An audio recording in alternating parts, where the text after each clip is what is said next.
Hello everybody, welcome back to Sprueverse, my scale model universe. People of Earth, welcome to part 2 of Build the Moebius 18-inch Jupiter 2.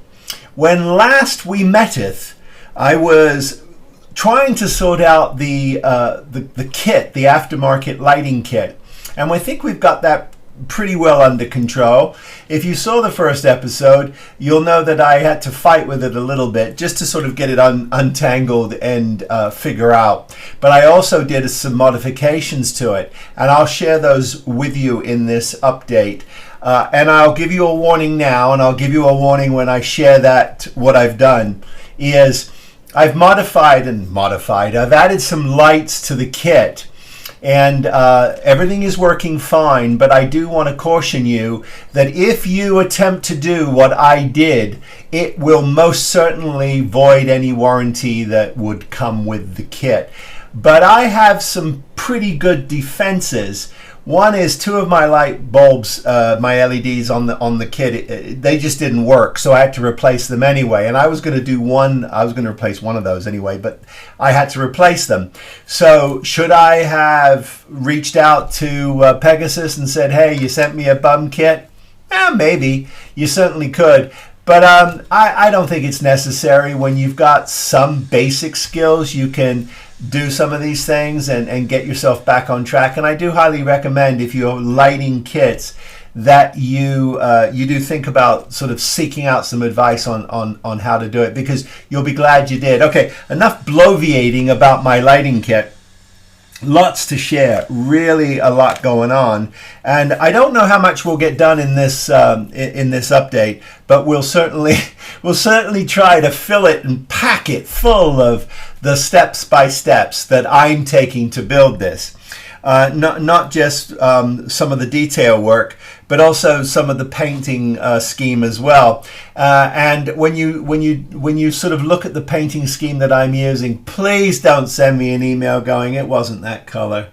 It just wasn't. I'm sure it wasn't. But these are my colors. This is my model.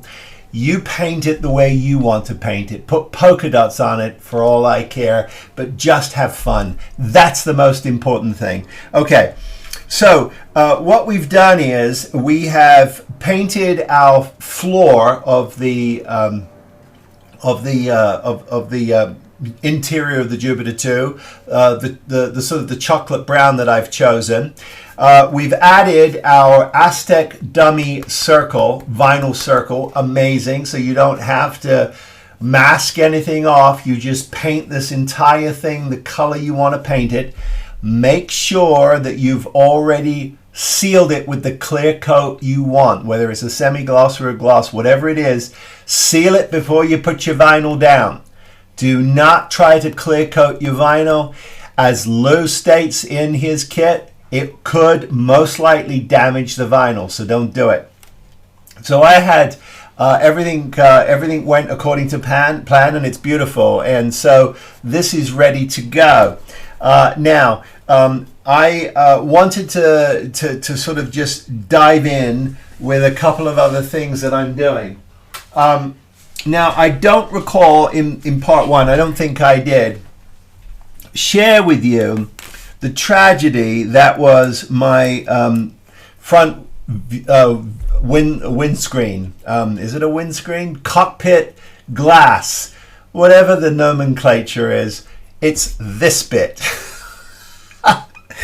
It's the only way you can see into the Jupiter 2, except for some other slightly askew mods that we're doing. I haven't cleaned this up yet, so I'm going to start cleaning it up now because you're watching. No, I had in my box my front screen was snapped. I'll show you where, so you can see. You can see where I've put the sprue goo on it to try and reinforce it. But this one was snapped, and it's slightly warped, and the other one didn't fare so well either. So I said to myself, I said, can we improve that part? And I think we can. So I've taken some I-beam that I have in my plastic sprue, not sprue, but my plastic plastistruct sort of tub. I've got plenty of different shapes and sizes. This is an I-beam, and I've notched out the end just to sort of have it mimic the angle of this edge. And what I'm going to do is I'm going to glue these over the beam like this. There's one, and here's the other one. So you get this effect. Let me put this one on again, because it doesn't want to cooperate. There. You might be saying, oh no, that's wrong. Well, that's perfectly fine. But I think it looks a lot smarter and a lot cleaner. So that's what I'm going to do. And so I'm going to get those glued in place with a little of my MEK. Let that set up, and then we'll give this piece a primer coat. The other thing we're going to be doing in this update is we're going to be adding photo etch. Now I started and then I stopped and I thought to myself, do some of this on camera. Now I don't think I'm going to be able to use all of the photo etch. You certainly could. And if you were going to light this and leave your top half off, you probably should. Or if you were thinking about some way to actually see more of the ship by putting a clear piece in the top, I've seen that done too. Very cool. You can certainly use magnets to lift the thing up and down.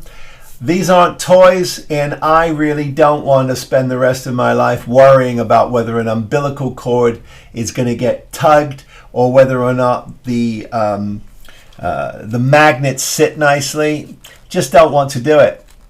Now, I'm going to build another one of these. I know I am. And when I do, I'm probably going to do full bells and whistles and figure out a way to actually do that. So this won't be the first time I'm building this, but I was itching to I was itching to build this ship. I really was. So let's look at photo etch. Here's a piece that I've put on, this speaker grill by the door. Now I'm putting mine on before I do anything else, because I'm going to, and then I can get everything a clear coat and then touch things up if I need to, or paint what I need to. But the most important thing is, some photo etch, they ask you to remove the existing part. Well, what I've done here is I wanted my speaker grill to be slightly raised, so I didn't remove all of it. I only removed the bumps and nodules that made up the grill, so you get a slightly different look. And I did the same with this small speaker grill here. So I've done that, and I also did this piece here, which is a control panel. And now I'll paint that up, and then what I'll do is most likely with a little toothpick, I will drop in some color just so that looks like it's alive. But I've done that, and we're going to do a lot more in this session. We've got, for instance, the translator computer screen, computer wheels here. Now, some people have made these work, actually motorized them and turned them, and it's really cool. But these, this element right here, which is actually not terrible, but this element actually exists in your photo etch kit. If you get the photo etch kit from Paragraphics, you will get replacement discs for these, which are a lot cleaner and crisper. So I think we'll be replacing those. You could also, and I probably will, also remove these and put these in. These are computer panels above that screen, the translator screen with the red ball. So there's that to do, and then of course, oh, actually, no, I tell a lie. Here's that screen right here. Here it is. Oh dear, no, there's that one. Okay, that's got the red ball in it. That's what you'll be using there.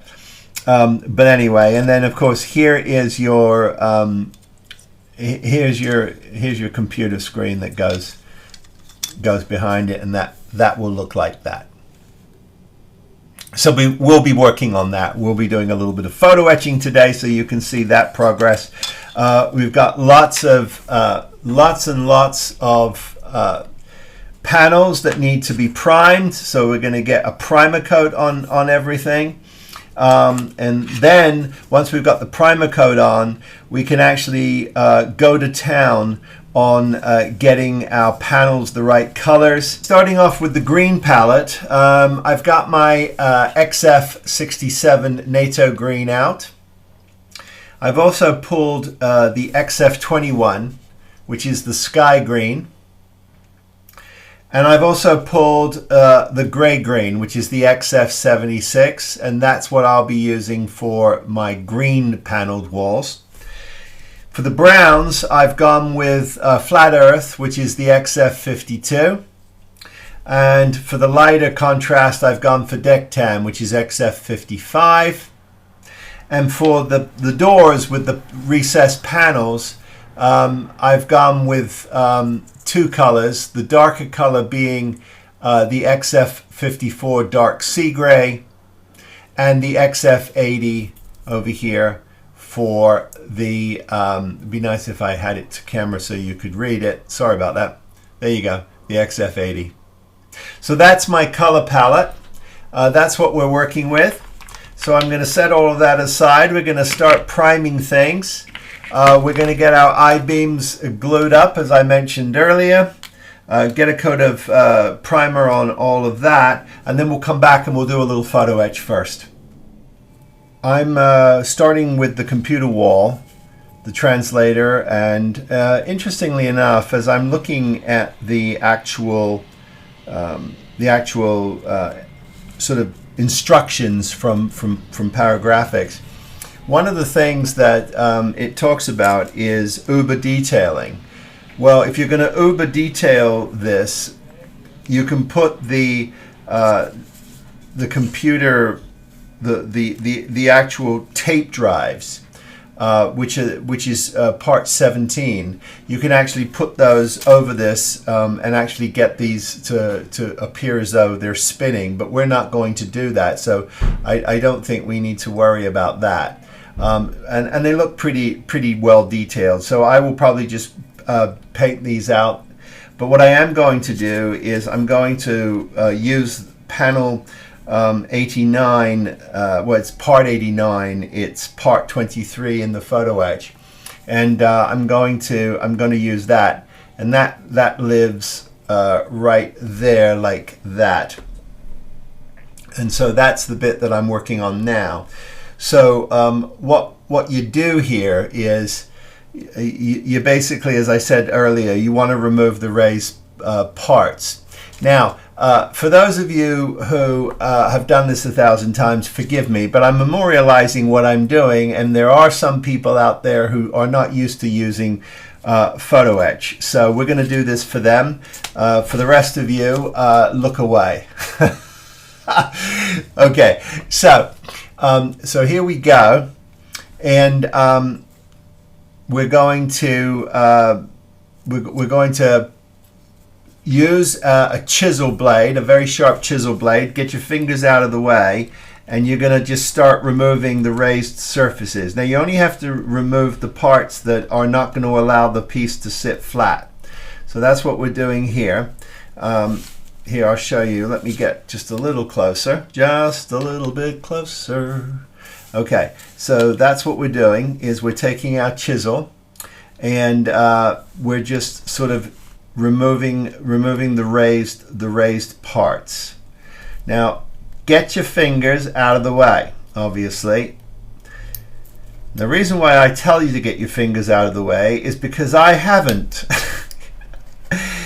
So anyway, I'm only doing this just for the big chunks. I want to remove the parts that are really chunky, and then I'll come in with my finer files and just get this to sit flat. But this is just to get rid of the sort of the heavier knobs. I like to use a chisel to do this because I feel like I have a little more control over the process.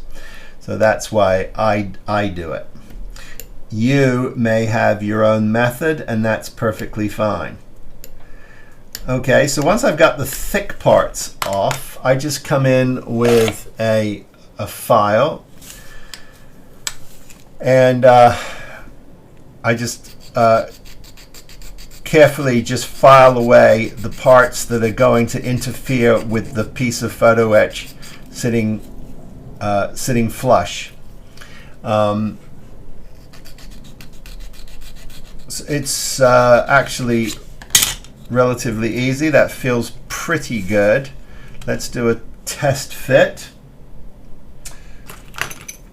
Okay, let's do a test fit, he says.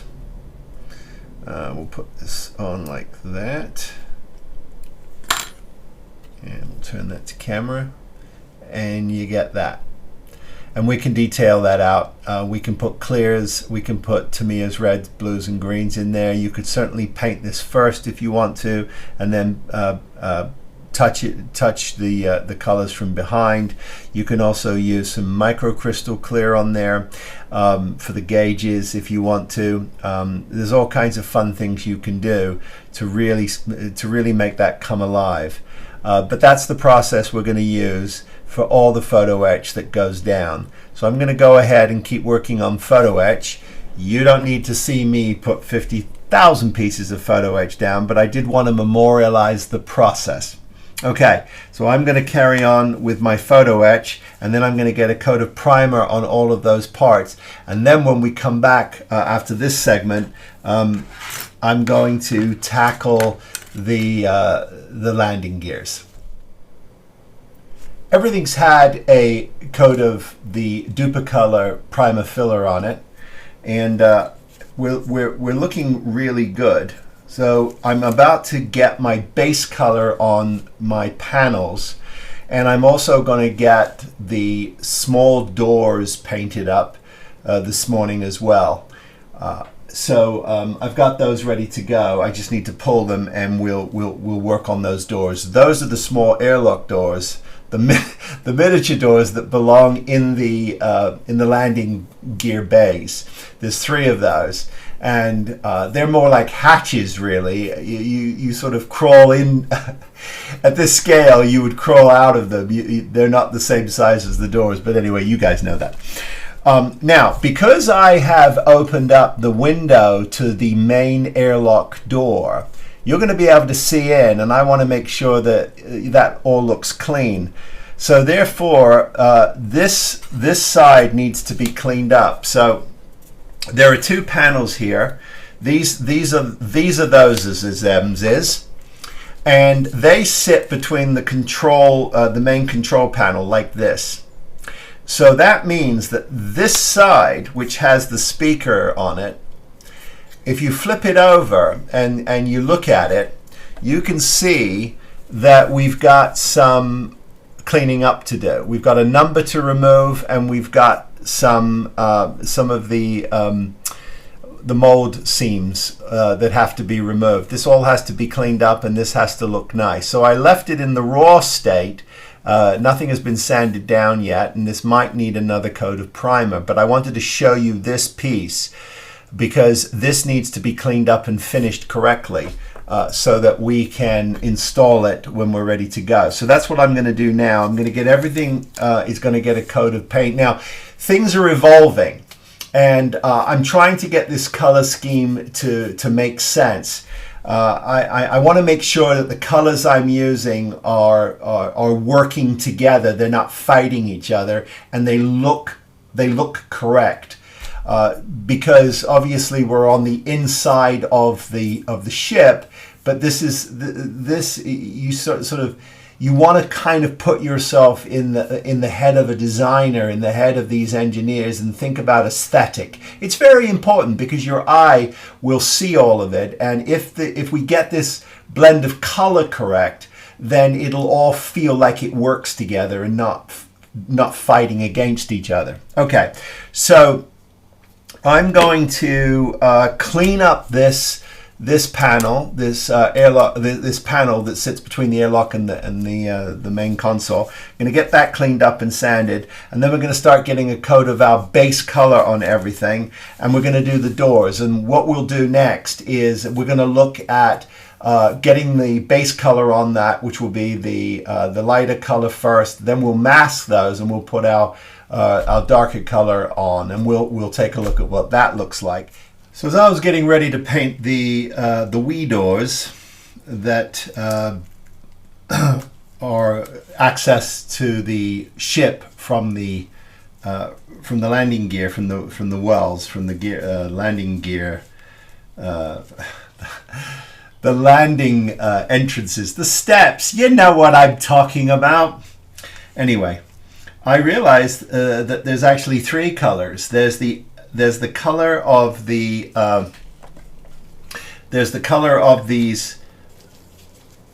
these walls here, these panels that have these little lights here. Now I know some people have actually stuck some fiber optics in there, and you know, so that's kind of fun if you could do that. But there's a color for these the wall itself, and then there's the two-tone grays for the door. So what I'm doing is, I'm just masking these off, and I'm going to use my ocean gray, which is a sort of a bluer gray for those elements. So I'm going to get that on real quick, and then once I've got that on, once that's dried, I can mask that off, and I can go to town on the doors. So that is step one. But again, as with every aspect of this build, just wanted to memorialize the details. I'm trying to show you what I'm doing. Now, some of it is a little all over the map simply because of the nature of the beast. I'm trying to sort of manage the insanity of this because it's an awful lot to deal with. Now, it's a lot of fun.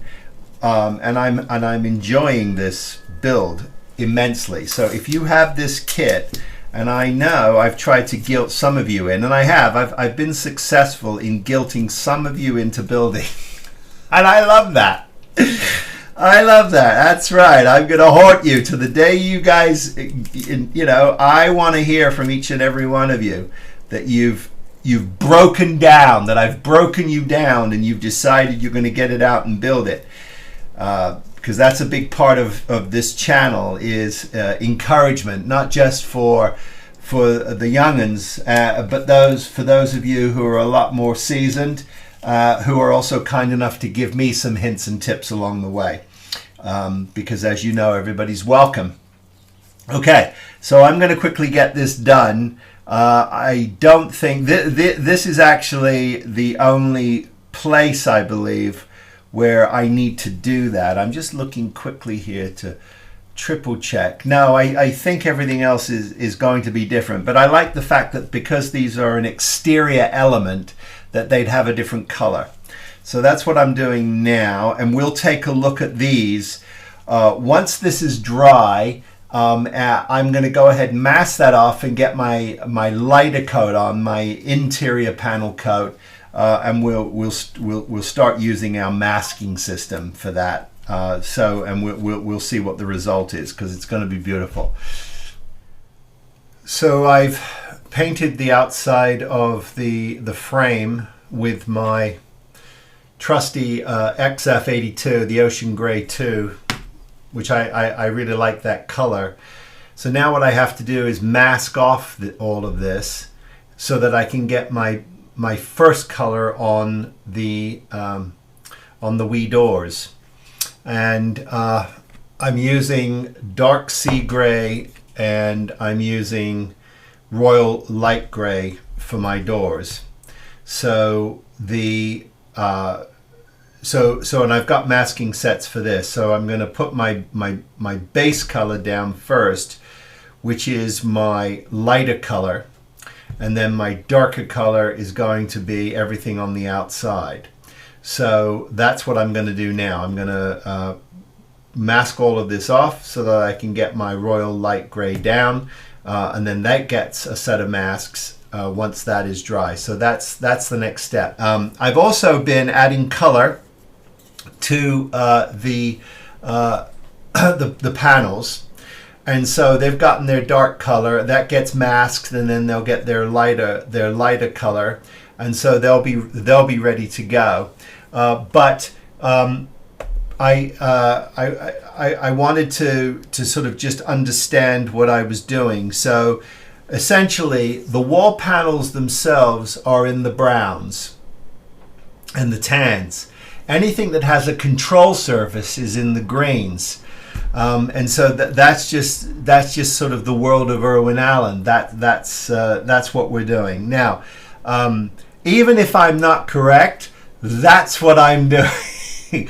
So, but I just want to make sure that everything kind of amalgamates and feels like it belongs together.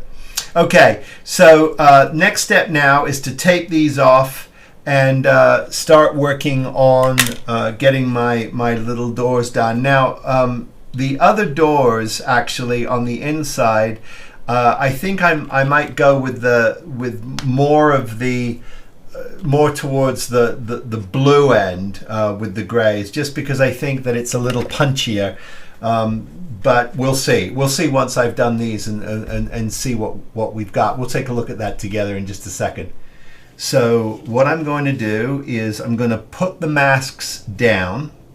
You just simply find a corner, get your mask, and you're going to put the masks into the indents. Now, sometimes you'll get lucky and they'll drop right in. Sometimes they just require a little bit of coaxing. But I'm always careful now to make sure I don't puncture my mask and that I don't scratch my surface. Now, again, sometimes I get lucky. If you don't get lucky, just get a pair of really gentle tweezers and nudge that into position, and it'll drop right in. So there's the top two panels. We'll put on the side panel here. Now again, there's a lot of you out there who are going, you know, I know how to put a mask down, I know you do. And this is not so much a tutorial, although it is, as it is a testimonial. Because if you've never picked up a set of the Aztek Dummy masks, if you're curious about masking, or you say, I'm doing that myself with some Tamiya tape, you absolutely could. And if you've got the skill to do that, or the inclination to do that, knock yourself out. But I've been using these masks for many years now, and I'm here to tell you that if you use them correctly,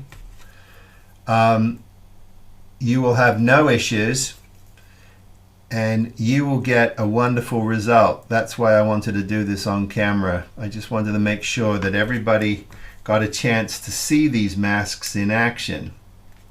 Now you might be saying to yourself, well, you're paid to say that. No, I'm not. No, I'm not.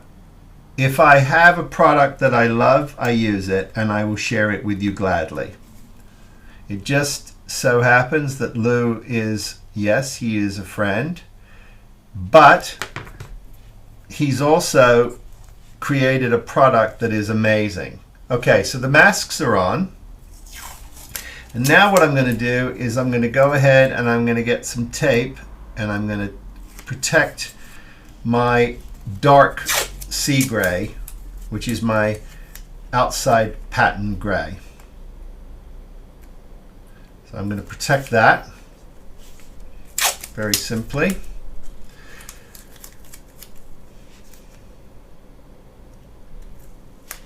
Like that. Come along with my darker color.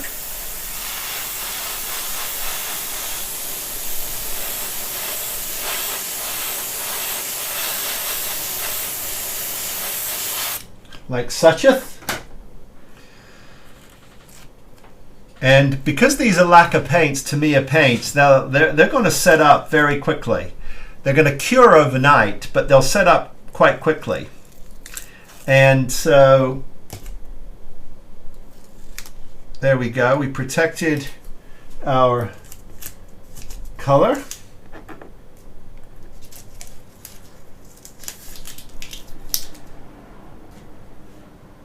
And again, you know, that's why I actually pick up a couple of sets, because sometimes, you know, you just want to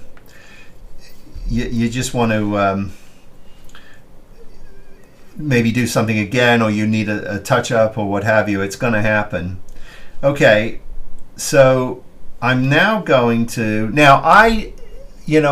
I'm confident that I can pull these off and not have any issues. If you want to wait, you can certainly wait. But again, the purpose of this is just to sort of show you the result, because it is what an absolute game changer it is to have the ability to do this so beautifully, so crisply, and just, you know, get the result that you get. Because I've certainly, now again, you want to be careful. You don't want to jab at this and jab at this like I was just doing. That is really a mistake. You want to make sure that you're very ginger about how you get under these. That's why I don't lay my masks down. I found I don't need to put a lot of pressure on them unless there's a very specific reason why you need to make sure something is really, really down. But I tend to not do that.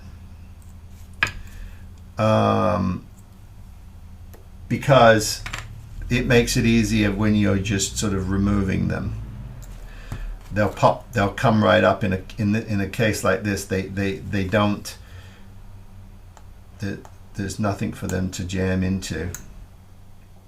Now sometimes, like here, I had air under it and I was fine, and then I let it go.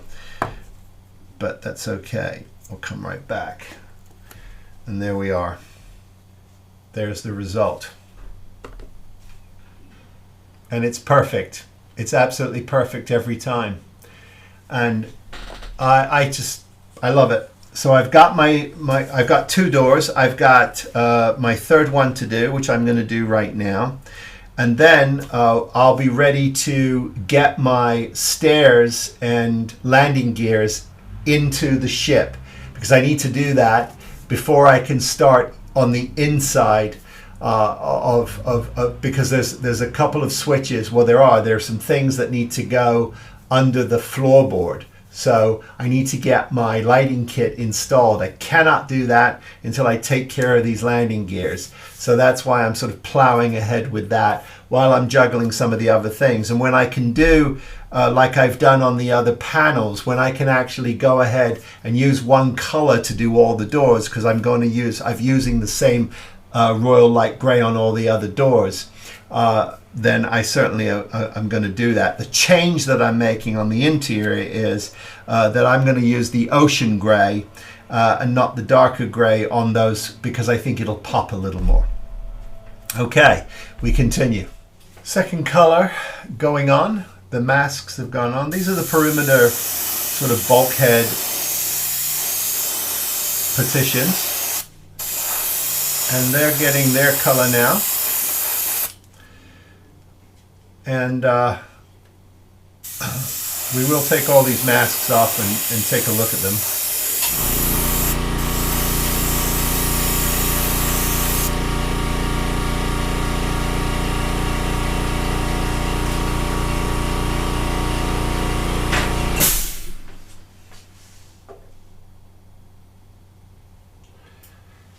I pulled one off to just sort of show you what that looks like. But I'm very happy with that contrast. It's a nice contrast, and they're warm colors. It's a little cooler on the inside of the panel, but I think it's nice. So I'm very happy with that.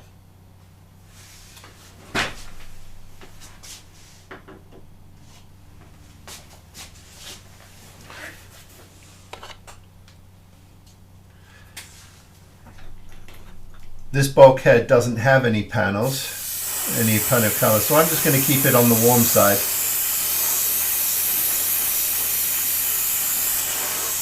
I believe it gets a fire extinguisher on. So let's give that a little more color. I just ran out. I don't need much.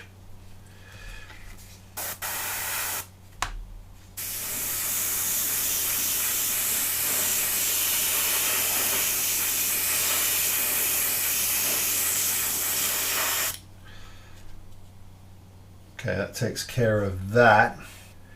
Now that I've got my panels all coated in their two-tones, I can go back now and focus on my landing gears, but I wanted to sort of memorialize some of the painting process so it doesn't just look like I snapped my fingers and everything was painted. It's a few hours of your time to sand these things down, prime them, make sure that the panels look good, get your masks on, let them dry, get your second set on. But the nice thing about the Tamiya's is, as I've mentioned earlier, lacquers dry quite quickly. They're not cured, but they'll dry quickly enough for you to keep working. And that's what I like about my Tamiya paints, which is why I'm staying in the Tamiya world. I've got a little bit of adjustment to do color-wise for the control panel, because the top of the control panel I'm actually going to paint in a lighter color. In fact, I'll probably do it in the deck tan, just to give the top a slightly different look, and then the front of it I'll probably do in the green. I'm not sure. I'm going to paint it all in the green first and see what it looks like. But I feel like the more opportunity to get some color in here, the better off you are. I don't know. That's my feeling. Okay, carrying on. Getting masks in your pack that allow you to mask your fusion core is just, it's just a dream, because this is probably one of the trickiest things to do. Now, there's a lot of you out there who are saying, I mask my own, I don't need those. Well, that may be true, but I wouldn't want to do this without the masking set.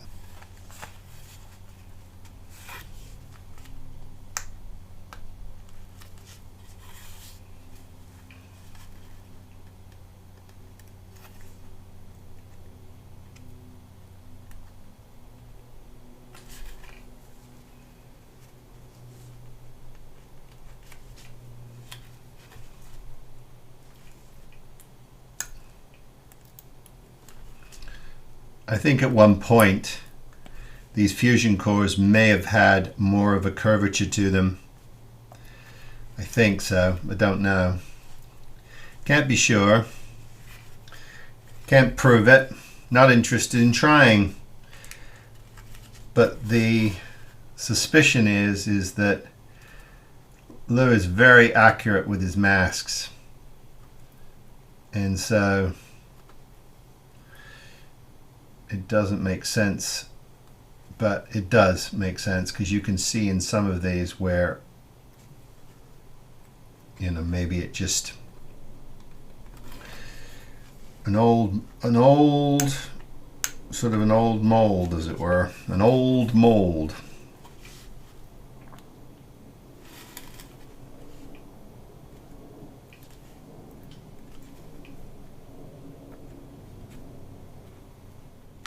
But there's a lot of things that, you know, what I call the department of things you'll never see. And there's a lot of things you'll never see here. But I know they're there, and I'm going to make sure that they're all detailed out very, very well. I'm still working on a couple of things.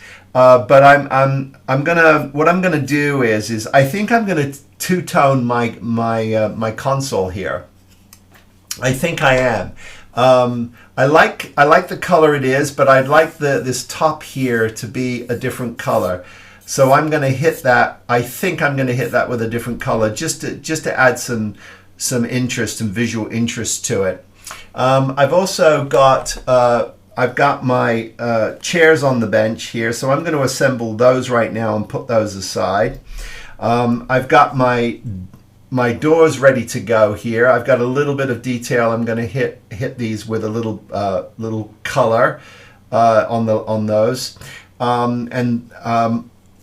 Once I've put my chairs together, I'm going to go back to my undercarriage. So don't forget, we've got the landing gears that have to be installed. So I'm going to go back to that. We'll get that on the bench in this update. But the other thing I wanted to mention is that I've got quite a bit of work I have to do to this console here. Now, the reason why there's a lot to talk about is because, as you know, we've got lights for the control surfaces. We've got photo etch for these. So what I'm going to do first is I'm going to cut out some diffusion plastic card that will sit in these openings and allow my my photo etch to sit on top of those. And what I'm going to do is I'm going to try and partition off the light under here so each screen's light won't bleed into the other, because I've changed one of my lights to white. So I've got yellow, white, and green. So I should be able to take advantage of that in terms of adding contrast and color to the photo etch, so that I can give a little more visual interest into things and see that they're lit up. I've added the photo etch to the console here, and I'll drop some listen to me. I will drop some Tamiya clears in the back there, because I know that white light will grab those and they should light up. So that's good. But everything's starting to look pretty good. These screens, I'm not going to push them down here, but I'm going to put them in there just to show you. Everything is starting to look pretty good. What I'm going to do is I'm going to carefully add some black to finish off the insides of these top consoles, and then those will be ready to go. So that's good. Anyway, there's a lot going on here. Oh, and I'm going to finish off the backs of these in black. I'm going to leave the sides and top silver, but I'm going to make the back black. I want to permanently install the Fusion Core. Now, the Fusion Core itself has these little clips, and they drop into these corresponding pegs. Unfortunately, two of mine were snapped off. Don't know why, doesn't matter, but I had two, and as you can see, I'm getting a nice seal, so it's nice and tight. Now I've added my masks from the Aztek Dummy Masking set. I've added those.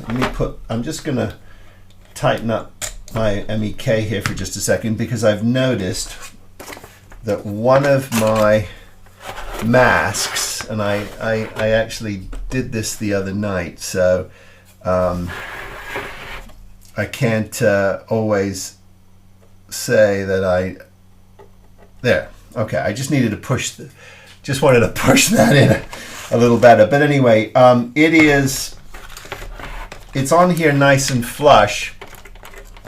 And so what I want to do is I just want to seal this permanently, and the MEK is the best way to do that, because it will get into all the cracks and crevices, and it will melt this plastic together, and that's a good thing. Now I'm going to do it from the inside, obviously, so the bond happens on the internal structure here, and that's the most important thing. And this stuff is really good. It will, through capillary action, get into that seam, and we'll get a nice bond. And then this isn't going anywhere. And so it's a good step.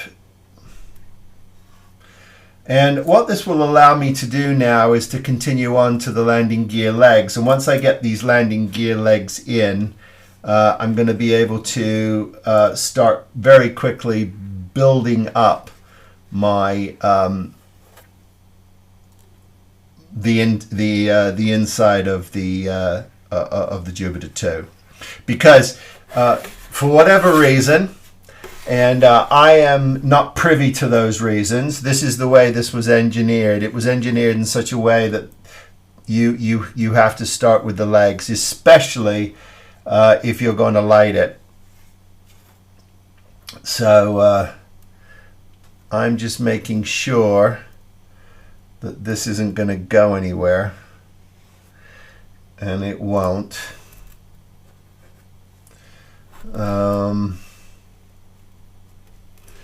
I'm pretty happy with that, and I can see already where it is. It's literally melting into the.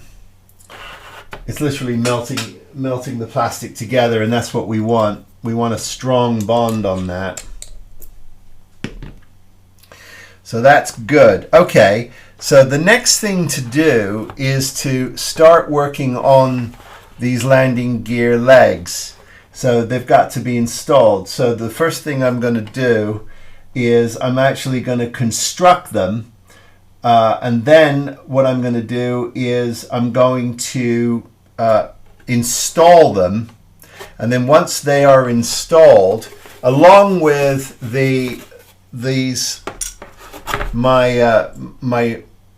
my doors here, well, they're not doors, they're airlocks. So these airlocks, which I now have put a piece of plastic card behind, and you get thatage.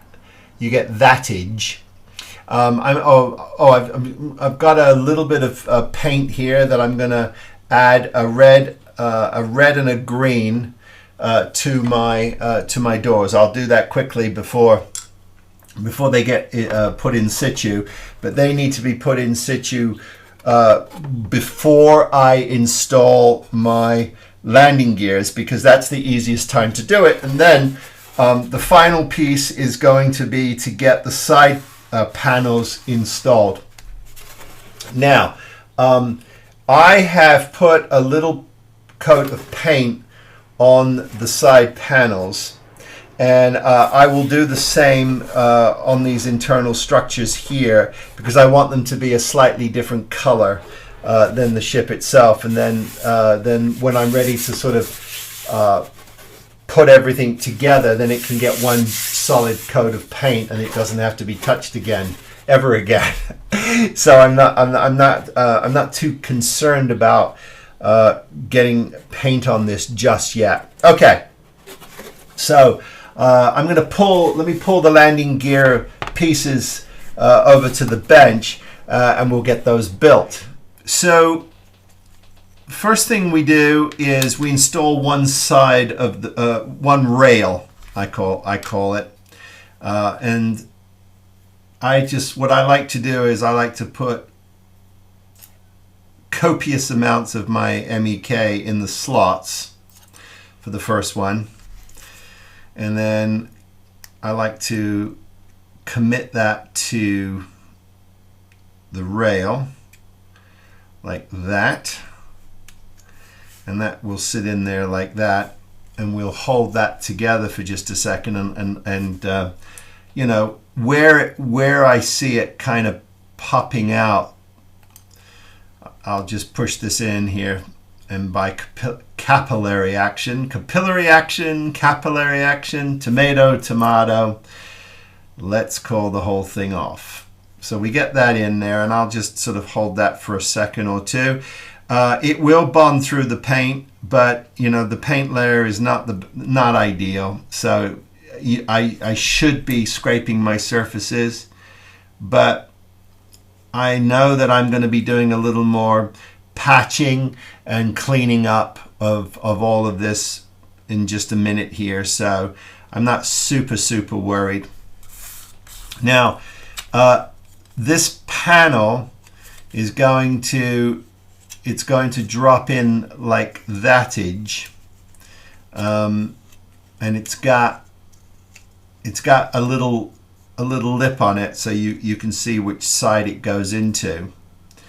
So I just want to make sure that I can get that in easily enough before I lock it in. So the next thing is I've got this pin here, and the landing gear itself, which I've previously put together, is going to sit in that groove like thatage. And now so we're just going to drop that in. Now it's interesting, I had talked earlier on about looking for some brass pipe, and I do know that there are some guys who have done just incredible things. They've trimmed this edge off. They've added their own copper pipe, and they've put this back. Now the clever thing about that is you can bring power into the ship through these legs if you've got the right amount of copper tubing, but we don't need to do that with this particular build. It is very clever. It certainly is time consuming, but it's a very clever way to install these. Okay, so the next thing I want to do is get copious amounts of glue in these tracks here, which are not covered with paint, so I can actually get that relatively, I can get that pin relatively close like this, and then I can get that in. So I've got a clamp on that, and then I'm just going to make sure that my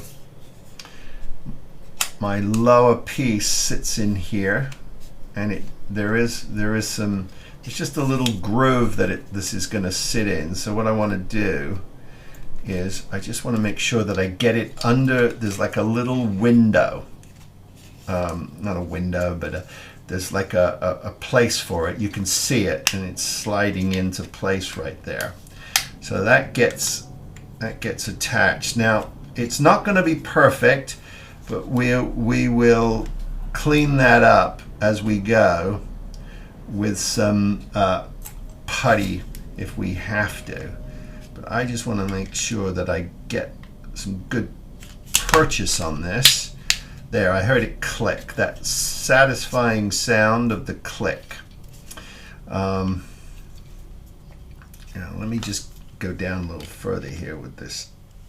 There we go. Because what I don't want to do is I don't want to put so much pressure on this that it just pops it out. But I also, while it's melting together, want to make sure I can actually get this in. It's a little awkward, but it will go. There.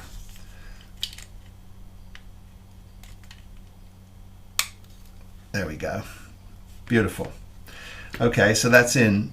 So now I can just go to town here on just getting these joints together. And I've got a little bit of puttying to do, but that's okay. That's going to happen. These aren't perfect. They never were going to be.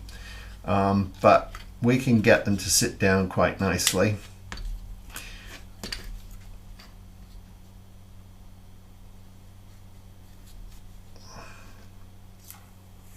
And then they'll just need a little bit of putty, really.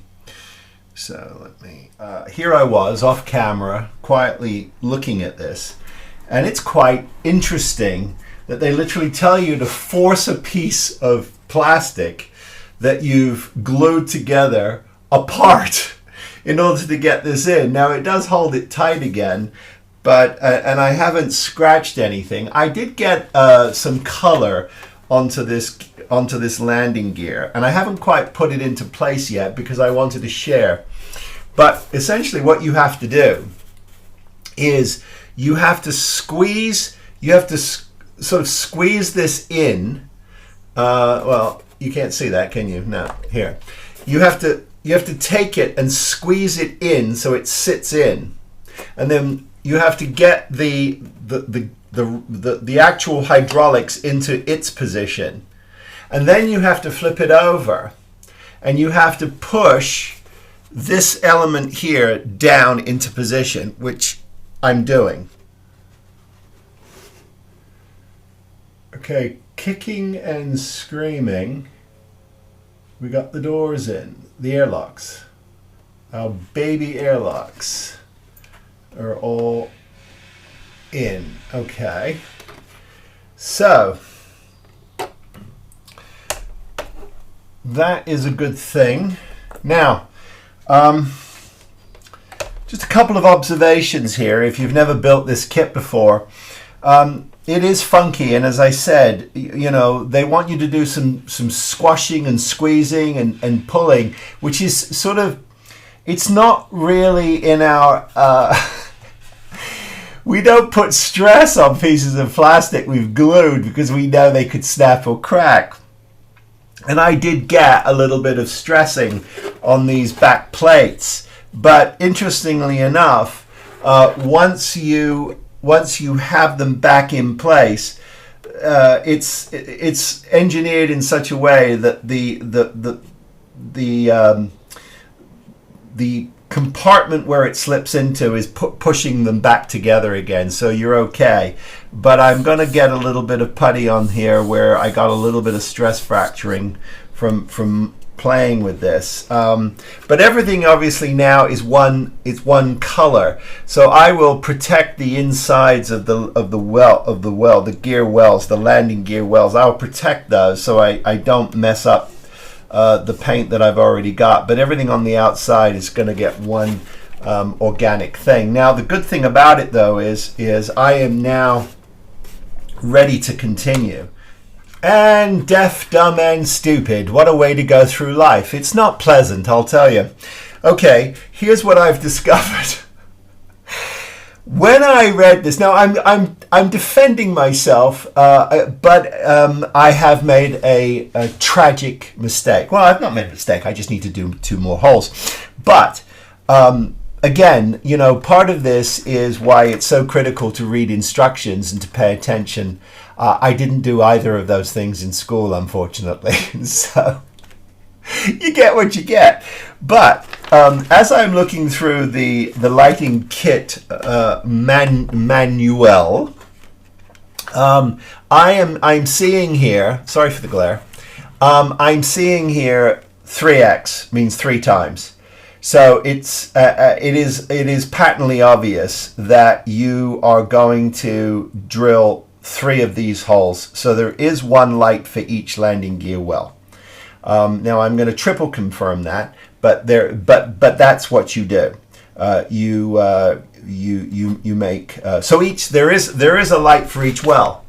Now no one caught me on that, which I thought was curious, but I am telling you there is a light for each well. I'm going to pull out the lighting kit and take a look and find them, but there is, which means that I have got to now make sure that I go ahead and put these in the correct position, because I don't want to mess this up, and I know that I'm going to mess this up if I'm not careful. So there are 3, so that's a good thing. So there's plenty of light flooding out of all 3 of the legs. That's cool. I'm going to find those, drill these last 2 holes, and get this put in. Good job I caught it, right? Can you imagine the pain of trying to do that already glued? Not fun.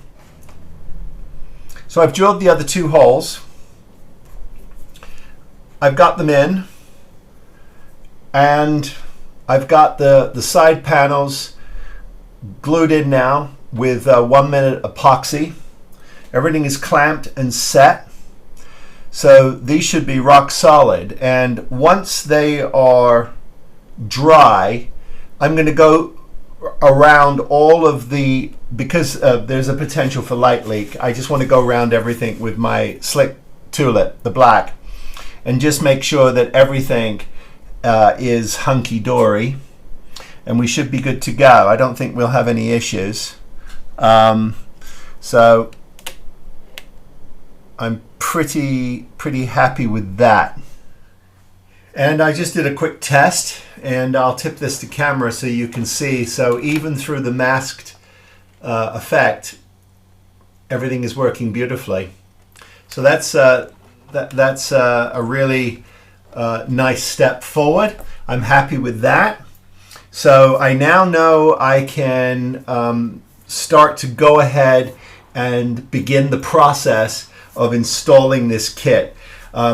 Obviously getting board A and board B where they need to be situated, and then getting light to the wheel wells, getting light to the landing wells, for the love of Jehovah. Where's the wheels, Phil? Where's the wheels? All right, never mind. So that's what we're going to do now, and that's just a function of reorienting the kit so that everything is in front of me. I can follow the instructions, and I can get these boards down. So that's the next step.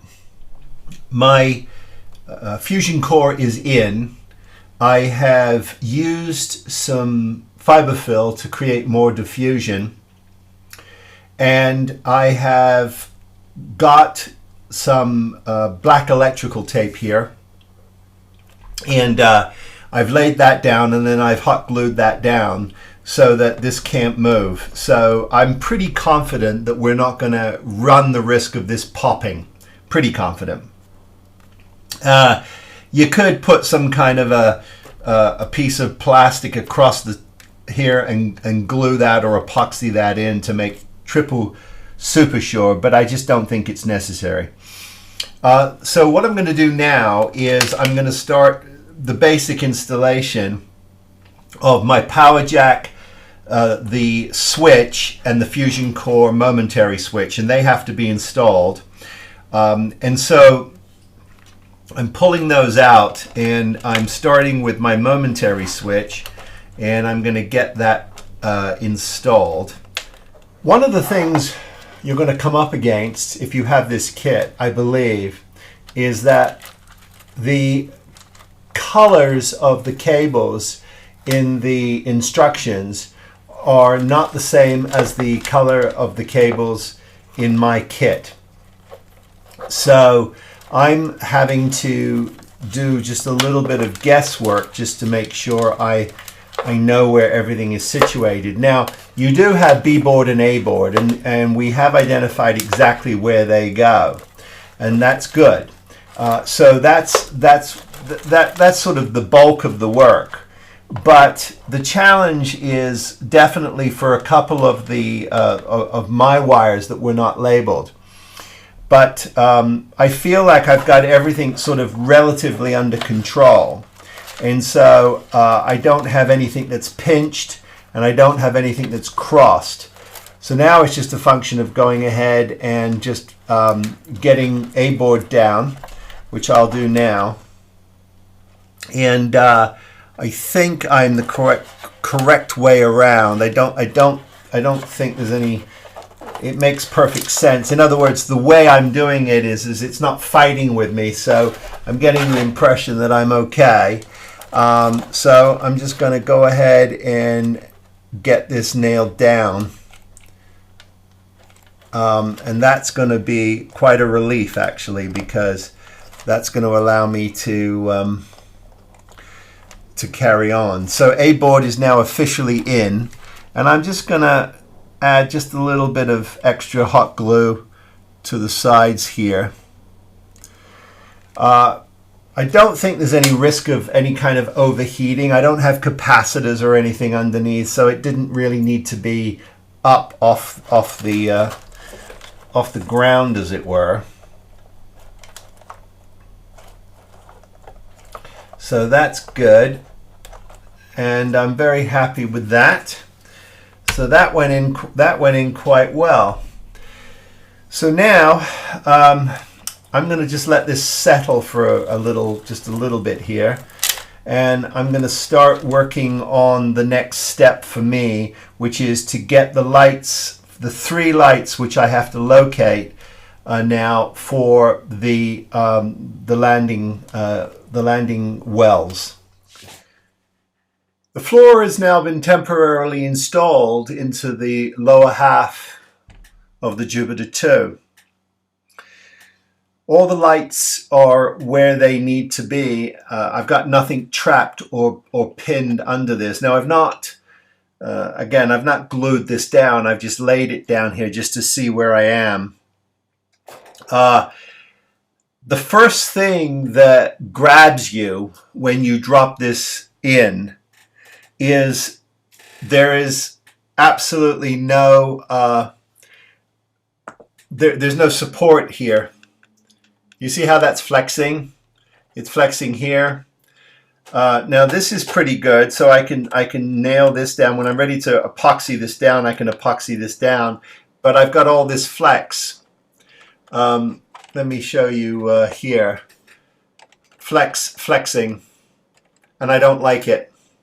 It's really, I don't like it. Now it's just sitting on the pins at the moment. I've not glued anything down, but even if I was to hold this down taut with my finger, I still have this flexing. So what I'm going to do is I'm going to get myself some plastic tube. I'm going to look in my stash and see that I've got something about the size of diameter of this plug here, and I'm going to reinforce these sides. This one is going to be a little tricky because I've glued my board there, but that's okay. I can get something under here. So I've got that one. Now again, I haven't glued anything down, so I can lift this up and actually make a mark of where I want to put this. So I think I need 1, 2, 3, 4. I think 4. I think 4 should do it. But that's the first thing you see immediately. So I'm going to take care of that. I'm just going to get those cut, and I'm going to triple check and make sure I've not pinched anything. The other thing that immediately comes to mind is if you look at the if you look at my switch, my momentary switch, my on and off switch, and my power jack, they're sticking up quite proud, but they don't appear to be interfering with anything. I don't think they're in the way, and I don't think there's any risk of the top of the saucer not being able to sit down on this. At least I don't think so. However, I am noticing here where these two plugs are. I'm noticing that this is quite proud. Now there's nothing I can do about. I can bend these down, but I can't take care of this height. Is this height? That is what it is. It's not going to change. Now there wasn't anything I could do about it. It's threaded in there perfectly, and it's all the way down flush. So it's not like it's not seated correctly. So I'm going to have to think about that and take care of that. Now I've got 6 white lights, 6 white ones, and those 6 white lights are going to be under the freezer tube floors. And so what I was doing was I was sort of just checking everything. I'm cutting my small pillars. I've been cutting those, and I'll cut those, and then once I've got everything where I want it and the lights are installed, I'll go ahead and epoxy in those pillars so nothing can move, because there'll be no reason to get back under the floor. But one of the curious things about the freezing tubes is that those lights, these lights, the light kit does not provide any way for them to be centered and stabilized under the floor of the tube. You have to do that yourself. So what I'm going to do in that case is I'm going to take this piece of plastic tubing that I have, and it works beautifully with these 5mm bulbs. And so what I'm going to do is I'm going to cut 6 pieces that will sit inside of here, and I'll cut a notch into them so that they can actually sit inside these stanchions, and they'll stay there perfectly, and then I can epoxy those in place and they won't go anywhere. So that's what I'm going to do with that.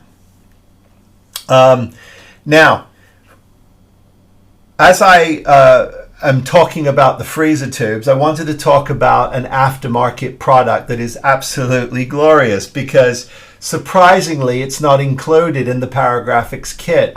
Elliot Brown is a friend of the show, a friend of mine, and an absolute delight. He's a gentleman, and his contribution to the show is always greatly appreciated, in not only just through his comments and his very smart thought, but also his whimsy and how much he contributes to my enjoyment of doing this. So, Elliot, if you're watching, and I know you are, thank you. So, let me show you what Elliot provides in the Fedoratron enhancement kits. For the